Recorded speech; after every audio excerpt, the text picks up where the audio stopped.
I'm super excited about today. Like we always have great master classes. I think that's one of the things that we do to bring a lot of value to you all. The reason we do them is to bring you value, right? We are in the business of introducing you to buyers and sellers, but we want to do everything we can to help you in all aspects of your business. And that's how we choose the people to join us on the master classes. And today I can't think of a better person in the industry to join us than Ben Kinney. Ben for I think most of you know who he is, but for those of you who don't, Ben is been a one of the most successful team owners with teams in multiple cities and states. He is the CEO and founder of Place. Place is the really only and the I was gonna say the premier, but you're I think in my mind you're the only true platform for teams to help teams grow and become more profitable, regardless of what brokers they're with. And you've owned brokerages and you've been a great salesperson and you've done it all. So Ben, super excited and appreciative of you taking the time to join us because I know you're busy. Oh, it's my honor. It's always fun to do something for Mavoto and Ojo, and especially with you, Chris. You were one of my idols growing up. I still have you on a DVD in my office. And we went from me learning from you to you being my friend over the years. So I appreciate the friendship and the time we get to spend together, climbing mountains and doing whatever we end up doing on those days. Well, we're due for another good hike. So you have my DVD. Do you still have a DVD player? Oh yeah. Oh yeah. I still have a VHS player because I used to work at Hollywood Video. So I love old movies. In fact, I just bought a new cassette player for my car shop the other day because I have all these cassette tapes because the cars only take cassettes, but I wanted to listen to Oh, them. So, yeah, I'm a that's classic. that's funny. I have I can't tell you how many cassettes and VHSs and everything else I've thrown out over the years. Enough to fill a Hollywood video. Anyways, hey, let's get started. There's so much we can talk about, and there's a lot of things that are timely that we can talk about. At Place, you work with teams and teams all over the country. Movoto, we work with teams and solo agents, agents in our Movoto Select network, agents in our Lever platform. But I think there's things that I want to start off with teams that we've learned from working with the teams that might be useful or surprising to some of the people that have joined us today, or they'll be watching this when they get the recording. Uh, what are some of the things that that you continue to see, or new things you see that you're learning from all the teams that you get to work with? In what area? Yeah, where my mind goes to is things that surprise you. You know, like I'll share. Like for me, I am. And this, I'm surprised by how many teams, and it's going to sound bad, but I think in some level it probably is. How many teams don't have good structures in place to really either hold their team members accountable or help their team members truly be successful? Right? There's a lot of looseness around that on a lot of teams. Good example. We work in an industry surrounded by humans that are amazing at sales and incredible at building relationships. And they've built those muscles over years of working with customers and working their SOI and their database and converting internet leads and going on listed appointments and do our buyer consults and so on. But what's really missing is they don't develop the same muscles into being a business owner. And a business owner requires you to do things differently and requires you to learn different stuff. In fact, I've kind of broken it down for a real estate team that there's four like duties of a CEO that you need to do if you run a business. One, you got to find and attract talent in sales and operational roles. That is your job of a CEO, is to grow your business by finding and attracting talent. Number two, once you find that talent, you got to get that talent into production as fast as possible. Uh, get admin doing great admin work and TCs doing great TC work, or ISAs making having great conversations and setting appointments, and agents working with buyers and sellers and getting pendings and closings as fast as possible.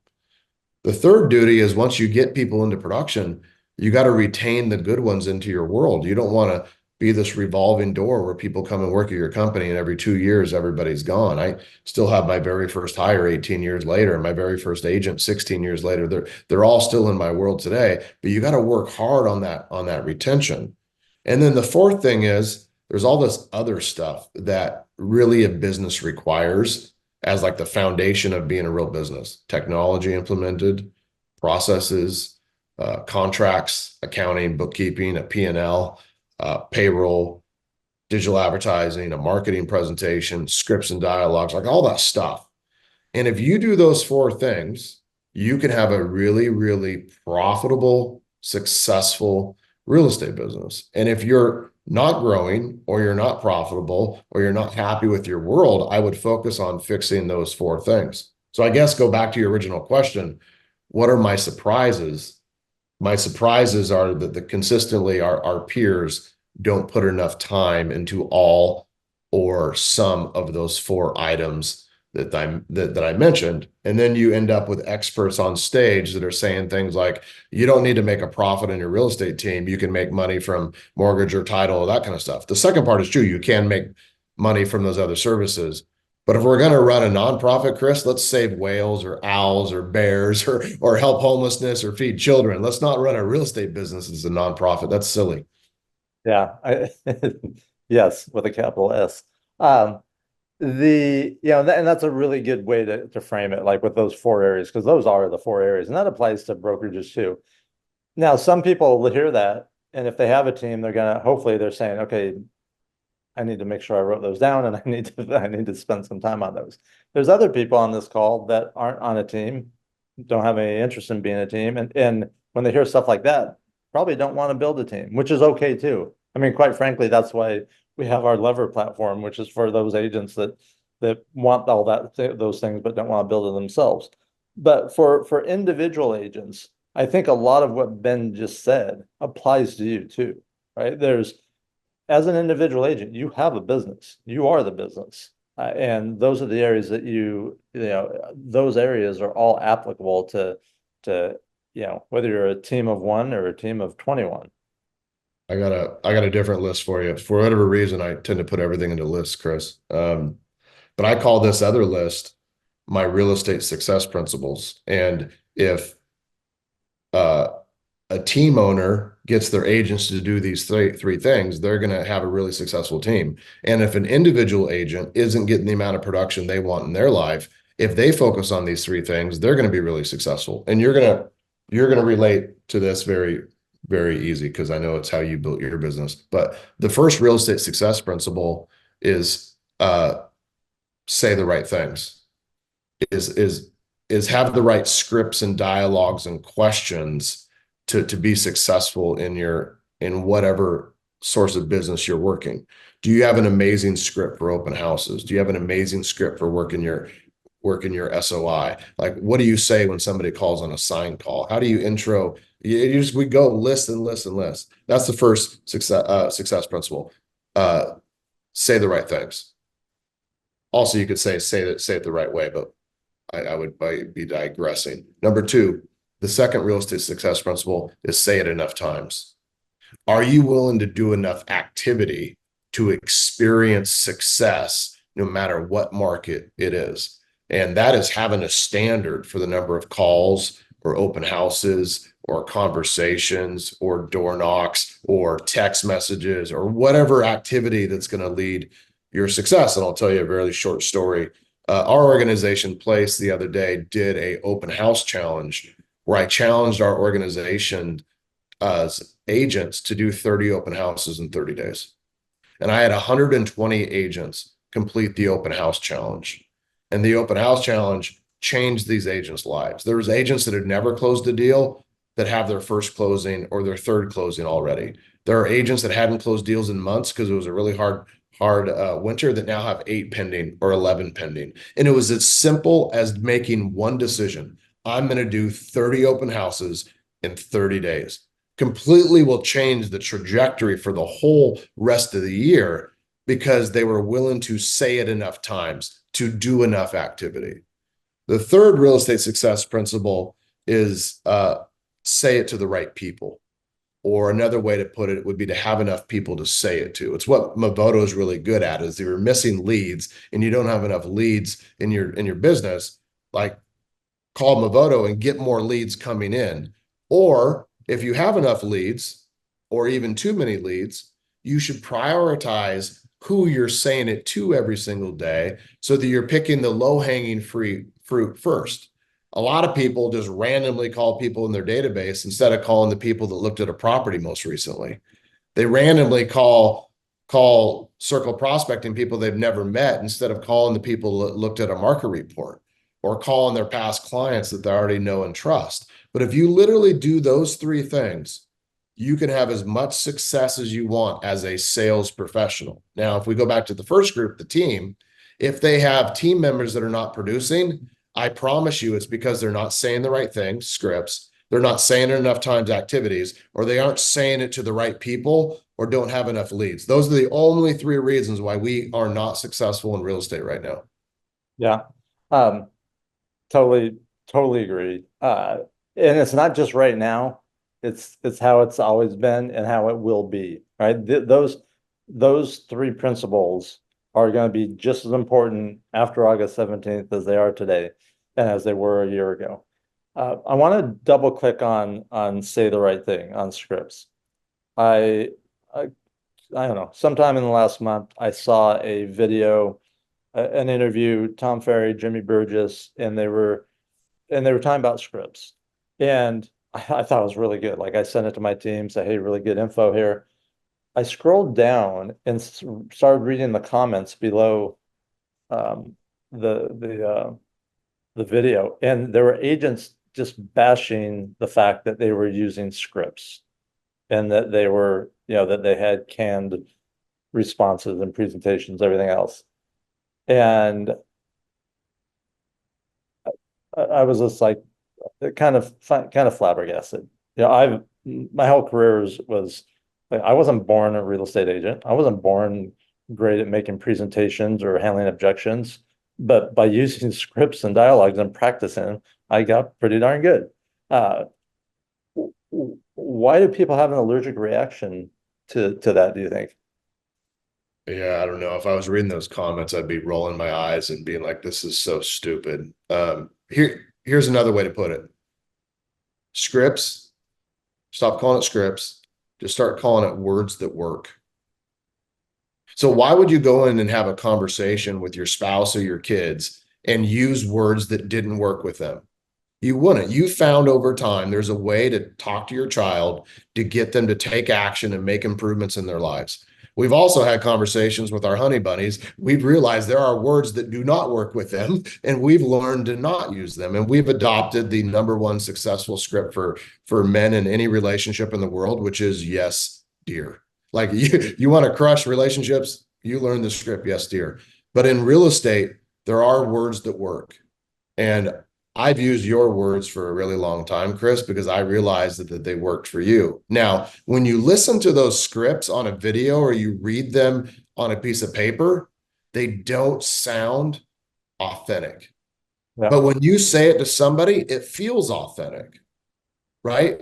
Like if I was to say, here's your sphere script, you would read that and be like, oh, that sounds dumb. But when you hear me reach out to you and Chris, and I have an intro combo and say, hey, how are you doing? How's the family? What's going on? And you say good, everything. And they ask me how I'm doing. And I say, great. And I say, hey, just out of curiosity, Chris, I was thinking about you and I was trying to plan the rest of my year. Do you or your wife have any real estate related plans for the rest of the year? Because I want to make sure that I'm available or I'm prepared to answer any questions or to support you in those plans. That doesn't sound bad. It sounds like I care. And it's a script. And it's a script. And it's saying the right thing. It's yeah, I don't know how I really don't know how people think about getting better if they don't have those right things to say and they don't practice those right things to say. I really the only If you're not going to practice, the only other way to do it is to, as you said, in one of your principles, is just doing it a lot. Unfortunately, when you do it a lot with buyers and sellers, you're kind of practicing on your buyers and sellers. I'm a big proponent of practicing before and after, but not during an interaction with the buyer or seller. But that is key. It's like I don't know that there's anyone on here. In fact, I would venture to say that everyone who's watching this is here for a reason. And one of the reasons is they want to get better, right? They want to learn something new. And the thing we're talking about is actually something that can cause people and anyone, you, me, everyone else on here, to get better is by practicing and saying these things more often.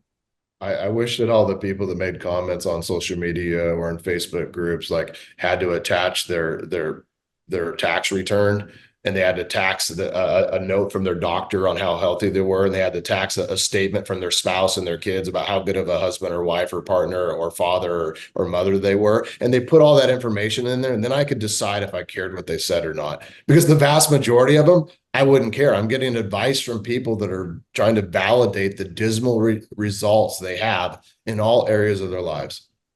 Yeah, I think that you bring up a really good point. I've had the same thought multiple times.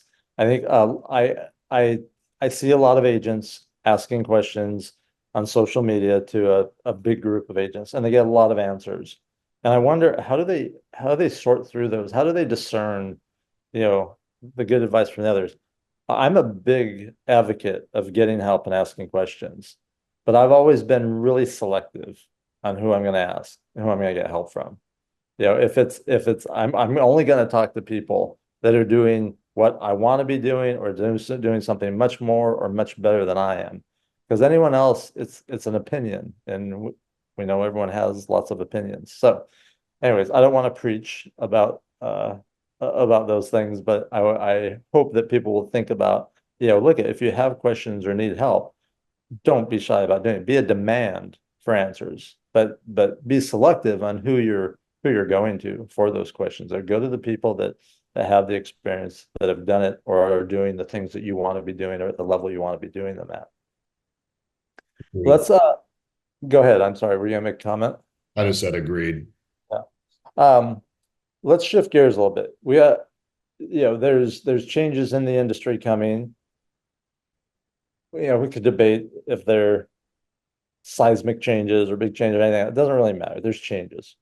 And one of the things that we've always thought about, and I know you have mentioned this too, is agents have to have a clear value proposition, and they have to be able to communicate it effectively and confidently. I think moving forward, that's going to be more important than ever, because consumers over time will learn that they're going to have to make decisions on who's going to represent them or who's going to help them, and they're going to have questions. And one of the logical questions is, why should I hire you over someone else? I had to choose a new doctor. I actually had to choose a doctor. I haven't had one for a long time. And I had an appointment this morning, and my appointment was to find out if this is the guy that I want to be, my cardiologist. And, and that's the questions I walked in with. What do you do that's different? And why should you be my doctor over someone else?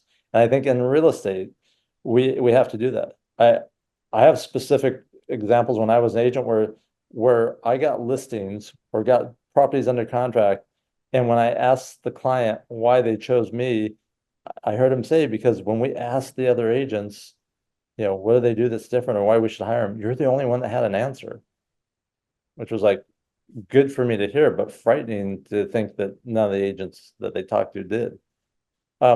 Any thoughts on how important or what we need to be thinking about in terms of value propositions moving forward? Yeah, let me tell you a story. Uh, I love real estate. I love owning real estate. I love investing in real estate. I love looking at real estate. I scroll real estate at night. I look at ranches at night. I look at houses. I'm not supposed to say this, probably HR perspective. I call it ranch porn. I like scroll ranch porn, just looking for different properties around the United States. Like, I love real estate. But also on the weekends, I like to go to open houses. And I've recently bought a home in Arizona, so I spent a little bit of time in Arizona, which I really enjoyed, by the way. So I like to go to houses, and there's really incredible homes in the area that I like to look in. like homes I've never been in before with crazy things. But I show up to this open house once, Chris, and I walk up to the door and I open the door. And as soon as I open the door, across the doorway was this red rope, like the movie theater kind of red rope, and it was clipped. The agent walks up to the door, dressed professionally, smiles at me and says, "Hey, thanks for coming to my open house." First of all, the seller has requested that people either take their shoes off or they put on some booties. Which one do you prefer? And I said, I guess I'll take the booties. So he hands me some booties. I put them on my feet. He said, second, the seller's requested that everybody that come into the open house register in advance. He hands me this little tablet with an app on there, and I fill out my name and information. I hand it back to him. He looks and makes sure that I didn't put Donald Duck or go to hell or FU in there, and then I put real information. Then he says, welcome to 1334 Main Street. He reaches down, he opens up the red cord, walks me in. He says, before you walk around today, let me tell you a couple of quick things and I'll leave you be. He gives me 5 or 6 tidbits about the property. Then he lets me walk around. As I walk back through the living room, he asked me a couple of nice questions. And then towards the end, he says, what do you think? I said, I really love the home. Uh, I could live in a home like this, but I don't like the position of the lot. I feel like all the neighbors and from the road, you're kind of looking at the front of the house, and I'm looking for something more private. And he said, hey, our market's really tight right now. It's really hard to find an amazing property because the most amazing properties are sold off market that nobody knows about.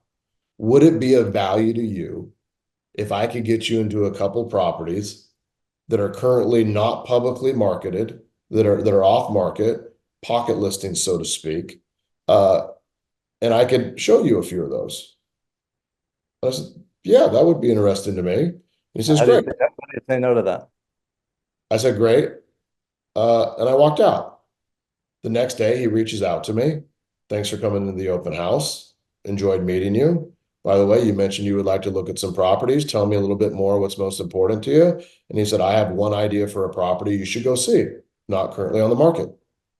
Now, I have place partners in Arizona, some of the best agents in the world that are my business partners. But if this guy found me a property that was not on the market that nobody else brought me, I would use him to buy this property without questioning, because that is bringing me value that nobody else is. So when we think about these changes of, are buyers going to be willing to pay buyer's commission if the seller isn't? I'd pay this guy's commission if the seller wasn't, because he's bringing me a property that nobody else has brought me. So when you think about your value, our real job is to connect sellers who would like to sell with buyers who would like to buy. And the more we do that, the less we have to worry about compensation or changes in the industry or any of that. But what is your unique value going to be? I think what I just mentioned might be one of them. Think, Chris, if you and I went into a Ford dealership and we walked in the dealership and we found this nice salesperson and we said, hey, do you have any trucks? And they're like, I don't know. We're going to Best Buy. We're like, we're looking for a laptop. I'm like, hey, we're looking for a laptop. Where are your laptops? And like, I don't know. I don't know. Like, we wouldn't work with them. Yeah. Like, we need to have 10 amazing properties in our pocket at all times that we could talk about. So when somebody comes in and says, do you have a laptop or a truck? We're like, actually, I do. Let me tell you about a couple that you should know about. And that is real value. And that agent I met is never going to have an issue no matter what happens in the industry. And he met me at an open house. Yeah. I love it. I love great salespeople and great salesmanship, and that was exhibited by that story you shared in that agent. And yeah, it makes me think a, a value proposition isn't just something you say; it's something you demonstrate, and that agent demonstrated it. Now, if he didn't meet you at the open house and it was at a buyer consult or whatever, and you said, well, tell me, why should you be my agent? He could have articulated exactly what he does and exactly what he did for you, and it would have been just as effective. You would have said, all right, that's impressive. I like that. Um, and here's the thing, people pay for value. People are willing to pay for value. They always have been. In 1996, I got a call from a broker who knew that I was looking to buy a car wash or a laundromat. He said, hey, I know you've been looking to buy a car wash or laundromat. I have one, but you'd have to agree to pay my commission. And it's whatever it was, it's 30 or $40,000. Because if I tell you about it, you have to agree. I said, yes, I'll pay your commission all day long. If I buy it, absolutely. Like, wasn't even a question. Um, but he was bringing me value. He was bringing me something I've been looking for and hadn't been able to find, and he found it. So I think it's a great story and a great example of, as agents, what do we do? And that applies to every aspect of the business. Like when we're following up, I cringe when I hear agents say, hey, I was just checking in, or hey, just was called to say hi and see if there's any new plans. Like, I don't need to be checked in with, and I don't even know what that means, frankly. But if you're going to call me or contact me with something of value. Now, I have salespeople contact me. I have close salespeople. I have salespeople contact me on a regular basis, and the good ones are always bringing something of value. It may not be what I need or want at that moment in time, but they're not just checking in. They're like so. Be thinking about what are things of value. Like if you're working with a buyer, what's valuable to a buyer? It's, usually it's information, information about new properties, information about different ways of buying. Same with sellers, information about what may have happened in their neighborhood or the house that they were, when you talk to them, they were mostly comparing theirs to. Those are things of value. So You know, value propositions are important. if I'm on the phone with a Moboto lead and that person is saying, you know what, we're not ready yet. We're 6 or 12 months out. Here's one of my favorite scripts that I know we've already discussed. They aren't gonna like, but here's one of my favorite scripts. I said, awesome. Hey, before I let you go, I don't want to bother you, but I know this isn't for you. But just out of curiosity, do you know anybody that would be interested in a really good deal? I have a handful of properties that nobody knows about. I have a handful of properties that are distressed sellers that are unique opportunities to buy something under market value. And I know you're not ready, so this isn't right for you. But do you have another friend that I could connect to one of these amazing deals?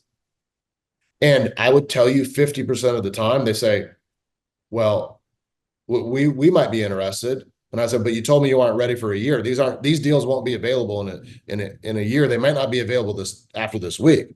They're like, well, and they start backtracking. I'm like, well, we should get together and figure out, one, what a good deal looks like for you, and two, what that perfect property, feels like and where it's located. And if I don't have that right deal, I'll make sure that I dig one up. That's what I do. I help people get good deals.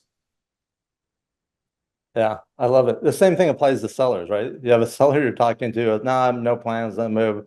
Hey, that's okay. Actually, the reason I was calling is I have two cash buyers. One's an investor, one's a family. They're looking the home. Who are your neighbors you know that would like to sell their home now without having to put it on the market, getting top dollar and probably saving money? Well, wait a minute. Then all of a sudden they're like, well, what type of home are they looking for? Would, Those would, would you be offended if I brought you an offer over market value on your home? Like, that's a script, by the way. And like, well, what do you mean? I'm like, I'm helping a lot of my clients sell their home for over asking. Would you be offended if I did that? Yeah, it's a great question. And that was my line for sale by owners. I had a short script for the first call for sale by owner. The last line in that was, hey Ben, would you be offended if I were to stop by and preview your home? Like, So who's gonna say yes? That would offend me. Everyone that's like they can't say no to that. Yeah. this is such a good script. Um, so the so again, back to value propositions. As agents, we have to deliver value, right? If we're not delivering value, we have no value, right? If you I've shared this before. My accountant sends me an engagement letter every year after he files my taxes, which takes a lot and costs a lot of money. But after he does that, he sends me an engagement letter every year. I have to sign a new letter saying, and the letter is, hey, Chris, here's what we do, here's what we don't do, and here's what it's going to cost you, and here's what we charge. If I'm getting value from him, or let me say it this way, the moment I don't feel I'm getting value from him, that letter is not going to get signed. Right. Mm. I'm going to say, hey, Ben, who's your accountant? I need a new accountant. Um, right. But as long as I'm getting value, I'm going to do that. So he has to demonstrate value to me, just like we have to demonstrate value to our clients. And I think that's going to be, it's always been important. I think it's going to be more important as we move on, because there's going to be competition, and there's going to be, and consumers are going to be more aware of, hey, doesn't matter who I use, any agent can help me, right? That's how it used to be. Moving forward, it's like, hey, it matters. If someone's going to be my agent, I want to make sure I'm making the right choice. There's some old videos on YouTube of my listing presentation. You can like search Ben Kinney's listing presentation. By the way, it still works today. It's basically the same listing presentation that I still do today. I've just made it look nicer and better design and better touch materials. And but it's the same exact script. But the reason I bring that up is that the vast majority of my listing appointments, Chris, were kind of based off how you taught me to generate business. They were canceled expireds or FSBOs. So the majority of my listing appointments, I was in a competitive situation. Yep. I wasn't a sphere situation. Sphere, you walk in, you ask them questions, you see what they want to put their home up for the market for, and you sign the paperwork. So when agents only work their SOI, they aren't used to delivering the value and explaining what they do that's different. But when you build a business based on canceled expired FSBOs, and you know that you're one of 5 agents they're interviewing, you set up for explaining how are you different and what are you going to do for the fees that you charge. The biggest change coming up is that for years we've listed sellers and we've held those listings as inventory on our shelves. But starting in August, we're going to be required to list buyers. And now the buyers that are coming into your open houses and registering on your website and calling on your signs might already be listed.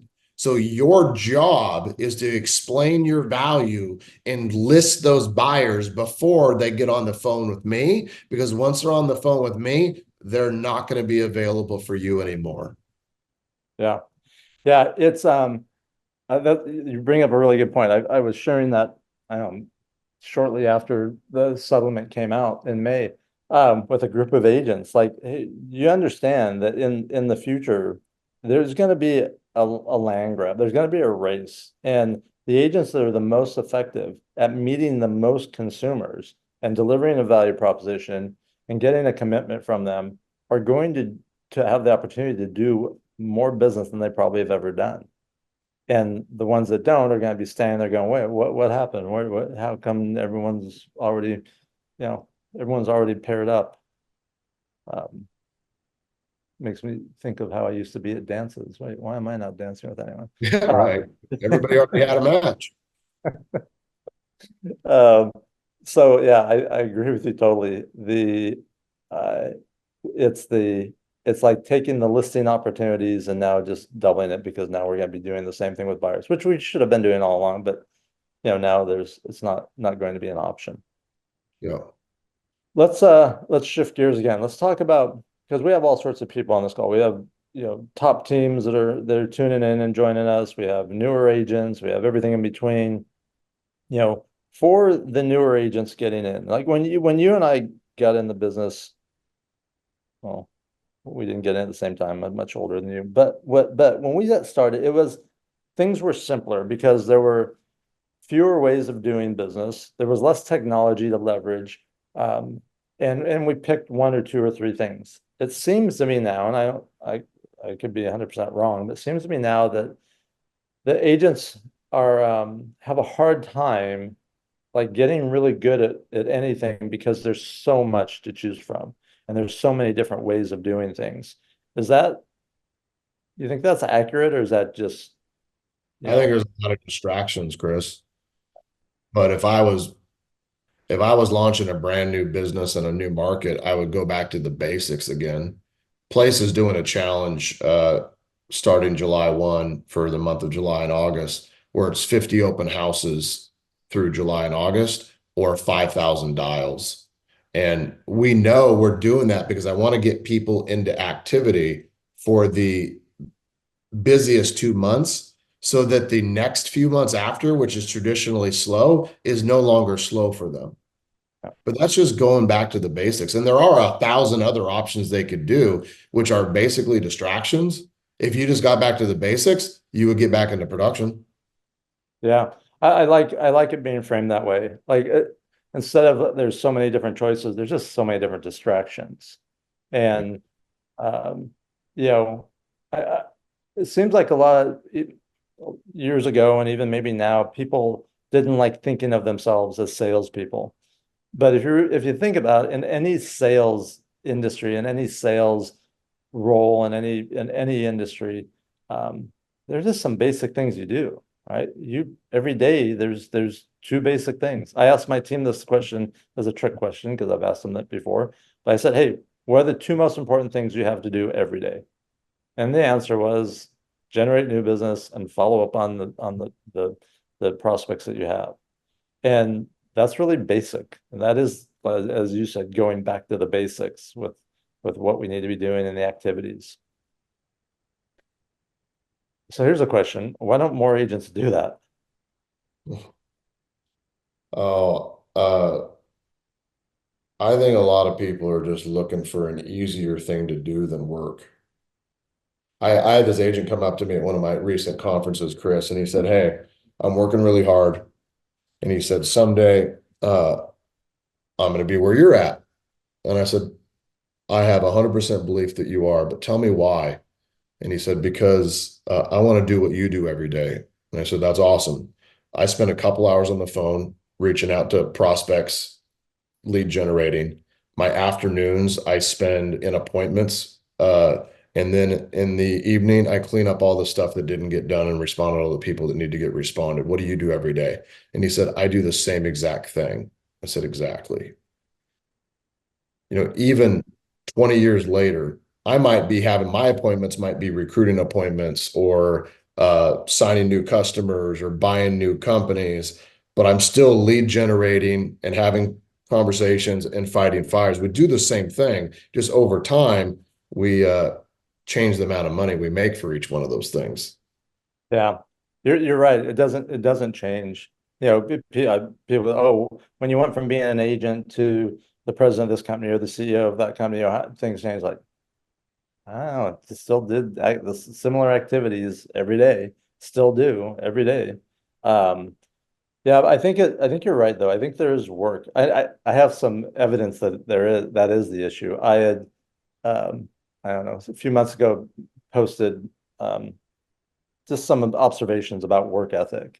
And I got lit up pretty good in the comments, like people going, hey boomer, we don't want to hear about working hard, and all this stuff. Um, which I got a lot of chuckles out of.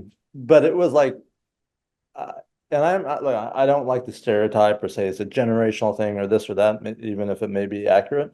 I just think people, uh, they've lost the connection between getting what they want and having what they want, the life they want, and what it takes to do that.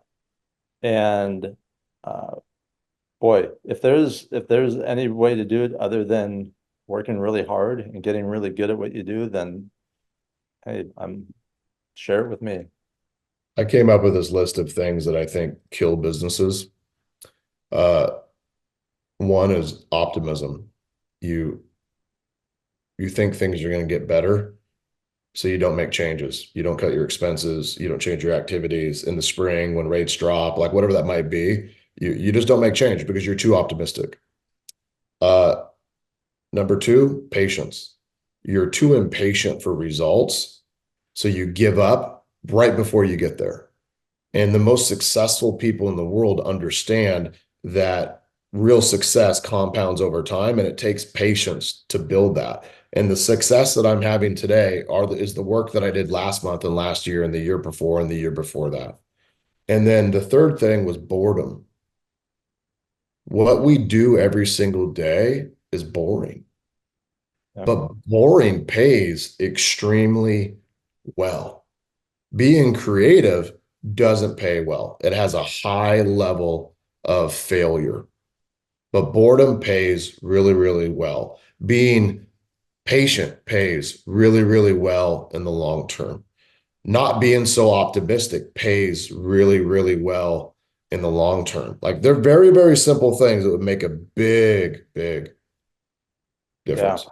Yeah. You just made me think of my first coach and mentor. You say you have to get good with repetitious boredom.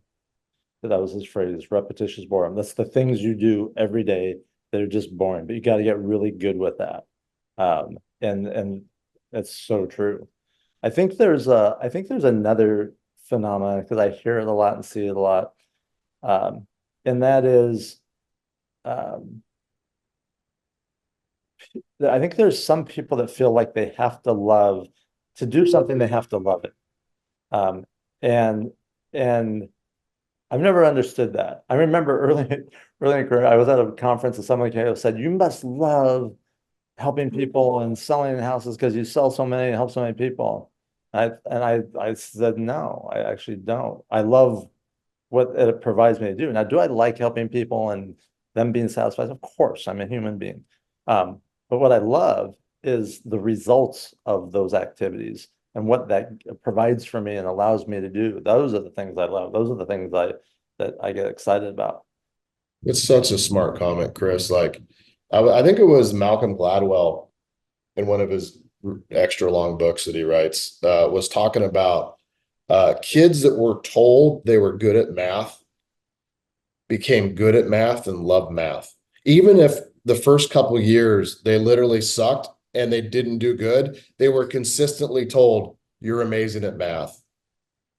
Isn't that funny? Like Yeah. what ends up happening is we end up enjoying things that we're good at, but most of us aren't willing to put the time in until we become good at it. I don't enjoy prospecting. I've become good at it. I enjoy the results, but as you look up, I don't mind doing it anymore, but I dreaded it 20 years ago. Yeah. Hey, there may have been as many days as I said to myself and sometimes out loud, I don't want to do this. I don't want to make another call. I don't want to be doing this right now. But the key is I kept doing it because the second thought I had was I don't listen to my wants. I don't listen to my don't wants. I And do what I need to do to accomplish my goals.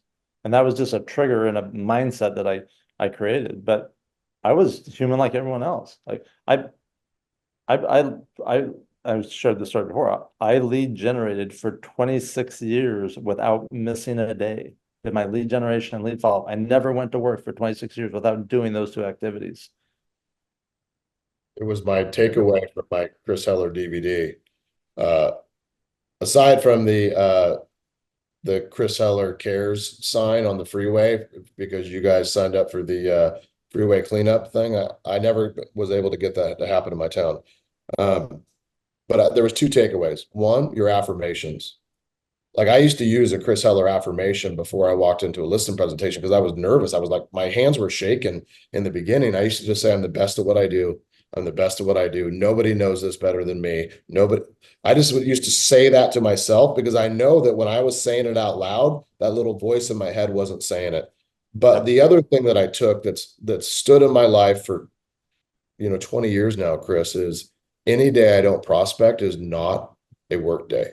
And you said that in that video that if I don't lead generate, if I don't prospect today, I don't consider it a work day. And that's just resonated with me that coming to the office and being busy and doing stuff isn't work. Moving the business forward and generating business and that is work. And when you show up and do that, you get to count it as a work day. Yeah.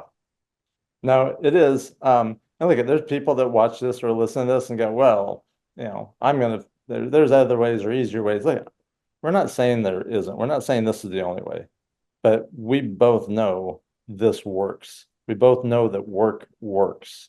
Uh, and I used to say, because I did it, you know, uh, just being persistent and consistent would have me win more times than not. And then if you add skill and enthusiasm on top of being persistent and consistent, the sky's the limit. 100%. I actually think that's a job of a leader is to spread enthusiasm.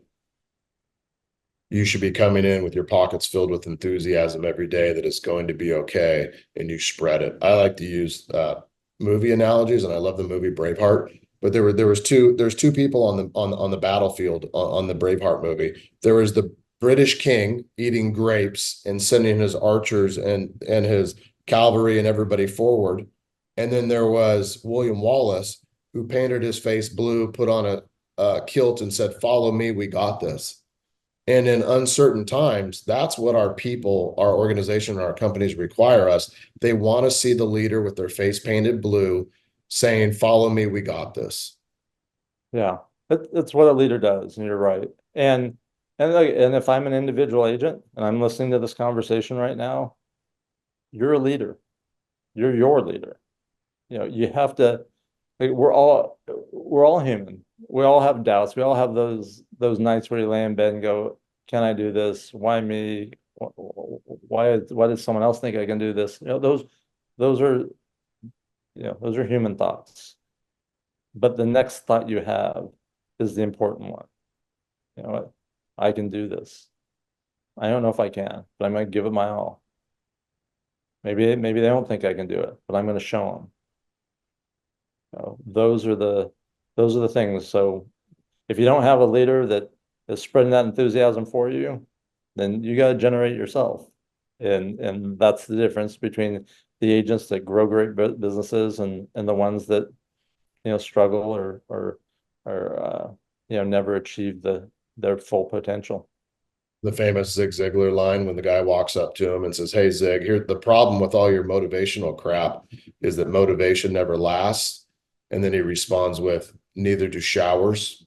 That's why I take them often." Like if you need motivation, go to the well of motivation every day. If you need purpose or you need drive or you need you go to that well every single day. And if you don't see a well in sight, you go find it, you track one down. Yeah. Yeah. And yeah, when you mentioned affirmations, I still use affirmations. And I'll use them like if I say an affirmation and I don't, and oftentimes I don't really feel it. Like it's like um I when I wake up during the middle of the night, or if I've been up too late and I have to get up early and I know I'm gonna be really tired, I have this affirmation that just I've done it so long for so many years it pops into my head. I wake up refreshed, energized, and full of vibrant energy. And I'll say that, but I'll be like, I wake up refreshed, energized, full of vibrant energy. And I have to say it again. And like by the third time, I feel that I will wake up refreshed, energized, and full of vibrant energy. Did you Um, say that? Did you say that at 5 a.m. when I picked you up to climb Camelback Mountain? it was probably at 4:30 when the alarm went off. But at 5 o'clock, I was ready to roll. Was it halfway up the mountain too? Did you said I still have energy and I'm still climbing this mountain at 100-degree T? I I as you know, a couple of years ago I climbed Kilimanjaro, and the night of the summit, I must have said, the harder it gets, the stronger I get. The higher we go, the stronger I get. I must have said that several hundred times over the last 7 hours. It was Yeah, just every step. But that's what my mind needed to get my body to do what it needed it to do. yeah, so true.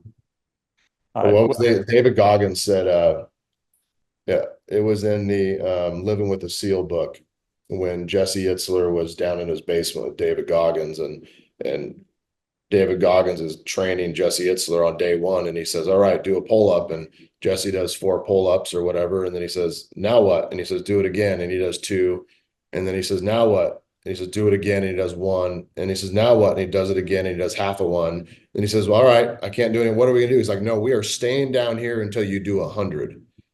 And then the next day he comes back and says, "Well, why'd you make me do that?" He's because I needed to show you that your mind gives up at 40% when you still have 60% left inside you. Yeah. Your mind is telling you to quit at 40%. You still have 60% left. That's a Yeah, good lesson for us to sit on. it is. It is.